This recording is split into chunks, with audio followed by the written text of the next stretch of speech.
Hi hello welcome back to Aarti home kitchen channel. ಇವತ್ತು ನಾನು ಯಾವುದೇ ಮೈದಾ ಆಗಲಿ, ಕಡಲೆ ಹಿಟ್ಟಾಗಲಿ, ಗೋಧಿ ಹಿಟ್ಟಾಗಲಿ, ರವೆ ಆಗಲಿ ಯಾವುದನ್ನು ಉಪಯೋಗಿಸಿ ಕೇವಲ ಎರಡು ವಸ್ತುವನ್ನು ಬಳಸಿ ಕುರ್ಕುರಿ ಆದಂತ ಟೇಸ್ಟಿ ಆದಂತ ಪಟಾಪಟ್ ಮಾಡಬಹುದಂತ ಯಾವುದೇ ಕಷ್ಟಪಡದೆ ಸುಲಭವಾಗಿ ಮಾಡುವಂತ ರೆಸಿಪಿನ ಇವತ್ತು ನಾನು ಶೇರ್ ಮಾಡಿದ್ದೀನಿ. ಈ ರೆಸಿಪಿ ತುಂಬಾ ಚೆನ್ನಾಗಿರುತ್ತೆ, ಮಕ್ಕಳಿಗೆಲ್ಲ ತುಂಬಾ ಇಷ್ಟ ಆಗುತ್ತೆ. ನಮ್ಗೆ ಏನಾದ್ರು ತಿನ್ಬೇಕು ಅನ್ಸಿದ್ರು ಕೂಡಲೇ ಇದನ್ನ ನಾವು ಪಟಾಪಟ್ ಮಾಡಬಹುದು. ಈ ರೆಸಿಪಿ ಮೊದಲನೇದಾಗಿ ಇದನ್ನು ನಾನು ಎರಡು ರೀತಿಯಲ್ಲಿ ಈ ರೆಸಿಪಿನ ಮಾಡಿ ತೋರಿಸಿದೀನಿ. ಯಾಕಂತ ಹೇಳಿದ್ರೆ ಕೆಲವರು ಹೆಲ್ತ್ ಕಾನ್ಶಿಯಸ್ ಇರುವಂತವ್ರು ಈ ರೆಸಿಪಿನ ಅಪ್ಪ ಪಾತ್ರದಲ್ಲೂ ಮಾಡಿ ತೋರಿಸಿದೀನಿ. ತುಂಬಾ ಚೆನ್ನಾಗಿರುತ್ತೆ. ಎಣ್ಣೆಯಲ್ಲಿ ಹುರಿದು ಅಪ್ಪ ಪಾತ್ರದ ಮಾಡಿದ ಡಿಫರೆನ್ಸ್ ಏನೂ ಇರಲ್ಲ, ಸೇಮ್ ಟು ಸೇಮ್ ಇರುತ್ತೆ. ಇದು ತುಂಬಾ ರುಚಿಯಾಗಿ ಇರುತ್ತೆ, ಆರೋಗ್ಯಕ್ಕೂ ಒಳ್ಳೇದು. ಈ ರೀತಿ ರೆಸಿಪಿನ ಹೊರಗಡೆ ಹೋಗಿ ಎಣ್ಣೆ ತಿನ್ನೋದಕ್ಕಿಂತ ಮನೆಯಲ್ಲೇ ಈ ರೀತಿ ಮಾಡಿ ತಿನ್ನೋದು ಒಳ್ಳೇದು. ನಾನು ಇದಕ್ಕೆ 1 ಗಂಟೆ ಮುಂಚೆ ದೋಸೆ ಅಕ್ಕಿನ ಒಂದ್ ಲೋಟ ಅಂದ್ರೆ ಒಂದು ಪಾತ್ರದಲ್ಲಿ ನೆನ್ಸಿಟ್ಟಿದ್ದೀನಿ. ಇದನ್ನ ನೆನ್ಸಿದ ನಂತರ ಅದನ್ನ ಸ್ವಲ್ಪ ನೀರು ಉಳಿದಿದೆ ತೊಳೆದಿದ್ದು ಸ್ವಲ್ಪ ನೀರು ಹಾಕಿ ಹಾಗೆ ನಾನು ಮಿಕ್ಸಿಲಿ ಚೆನ್ನಾಗಿ ಪೇಸ್ಟ್ ಮಾಡ್ಕೊತೀನಿ ಕಡ್ಕಡಿಯಾಗಿ. ಹೆಚ್ಚಿಗೆ ಜಾಸ್ತಿ ಏನು ನೀರ್ ಹಾಕಬಾರ್ದಕ್ಕೆ. ಅಕ್ಕಿ ತೊಳೆದ್ರಲ್ಲಿ ಸ್ವಲ್ಪ ನೀರ್ ಇರ್ತಲ್ಲ, ಒಂದ್ ಸ್ವಲ್ಪ ನೀರು ಅದನ್ನ ಮಾತ್ರ ಅದ್ರ ಇದ್ದಿದ್ದು ಅದನ್ನ ಮಾತ್ರ ಹಾಕಿದ್ದೀನಿ. ಇದನ್ನ ಇನ್ನೊಂದು ಬೌಲಿಗೆ ನಾನು ಟ್ರಾನ್ಸ್ಫರ್ ಮಾಡ್ತಾ ಇದ್ದೀನಿ. ಈಗ ಏನ್ ಮಾಡ್ಬೇಕಂದ್ರೆ ನಾನು 2 ಆಲೂಗಡ್ಡೆನ ಕುಕ್ಕರ್ ಅಲ್ಲಿ ಬೇಯಿಸ್ಕೊಂಡಿದ್ದೀನಿ. ಅದು ಸಿಪ್ಪೆ ತೆಗೆದು ಸಣ್ಣ ಸಣ್ಣ ತುಂಡು ಮಾಡ್ತೀನಿ. ಅದನ್ನು ಅದೇ ಮಿಕ್ಸಿ ಜಾರಿಗೆ ಹಾಕಿ ನಾನು ಒಂದ್ 2 ಚಮಚದಷ್ಟು ನೀರ್ ಹಾಕ್ತಾ ಇದ್ದೀನಿ. ಅದನ್ನ ಮಿಕ್ಸಿ ಜಾರಿಗೆ ಹಾಕಿ ಮತ್ತೆ ಅದನ್ನ ಚೆನ್ನಾಗಿ ಪೇಸ್ಟ್ ಮಾಡ್ಕೊತೀನಿ.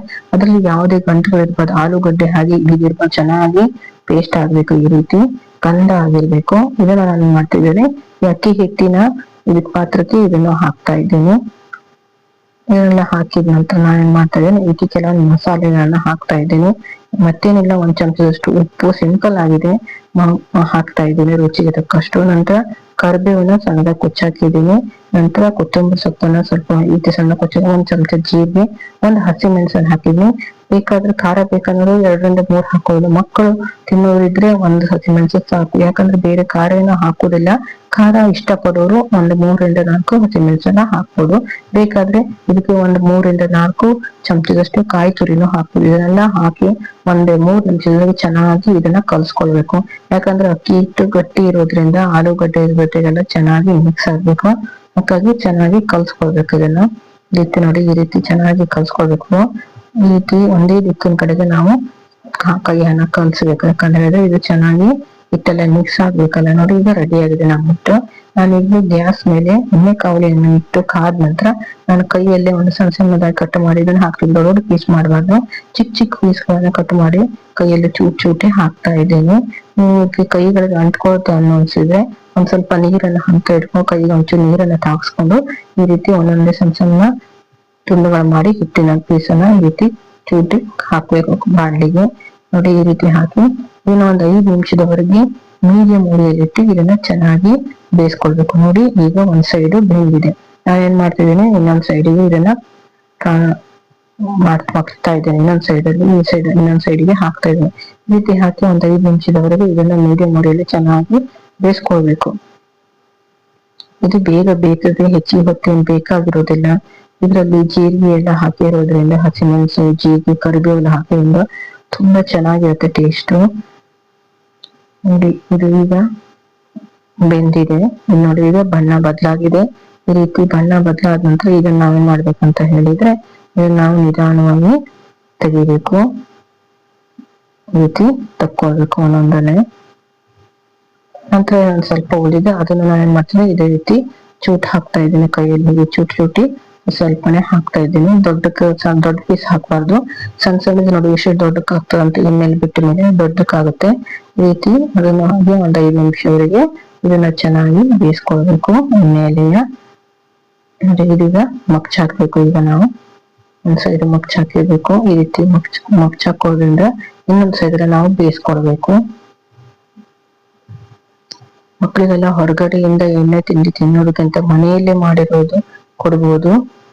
ನೋಡಿ ಈಗ ಬಣ್ಣ ಬದಲಾಗಿದೆ. ಇದನ್ನ ನಾವು ತೆಗಿತಾ ಇದ್ದೀನಿ.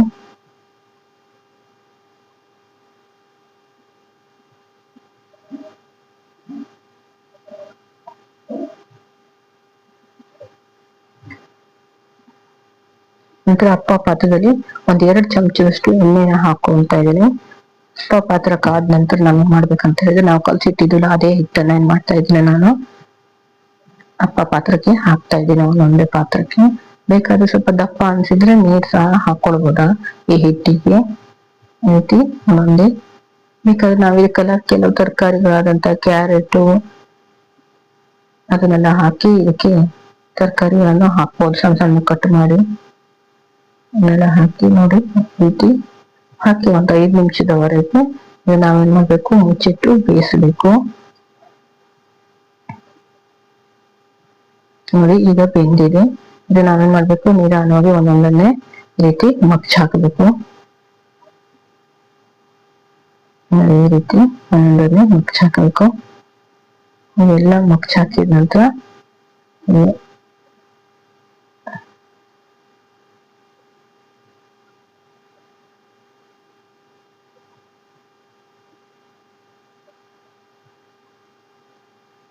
ಒಂದು 5 ನಿಮಿಷವರೆಗೆ ಮತ್ತೆ ಇದನ್ನ ನಾವು ಬೇಯಿಸ್ಕೊಳ್ಬೇಕು. ನೋಡಿ ಈಗ ರೆಡಿ ಆಗಿದೆ. ಒಂದೊಂದನ್ನ ನಾನು ತೆಗಿತಾ ಇದ್ದೀನಿ.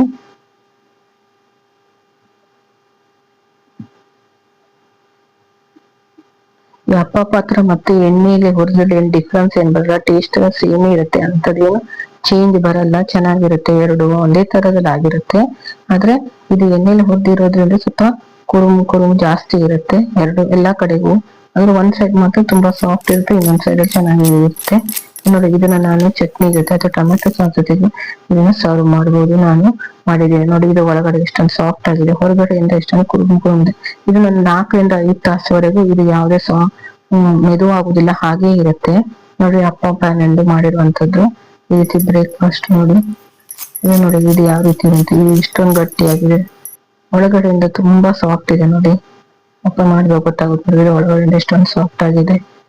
ಇದನ್ನ ನಾನು ಹಸಿಮೆಣಸಿನಕಾಯಿ ಚಟ್ನಿ ಅಂತೀವಿ ನಾವು, ಅದನ್ನ ಸರ್ವ್ ಮಾಡ್ತಾ ಇದ್ದೀನಿ. ತುಂಬಾ ಚೆನ್ನಾಗಿರುತ್ತೆ ಈ ರೆಸಿಪಿ, ಎಲ್ಲರಿಗೂ ಇಷ್ಟ ಆಗುತ್ತೆ. ಅದು ಹೆಲ್ತ್ ಕಾನ್ಶಿಯಸ್ ಇರೋರು ಈ ತರ ಅಪ್ಪ ಪಾತ್ರದಲ್ಲೂ ಮಾಡ್ಬೋದು, ತಿನ್ಬೋದು.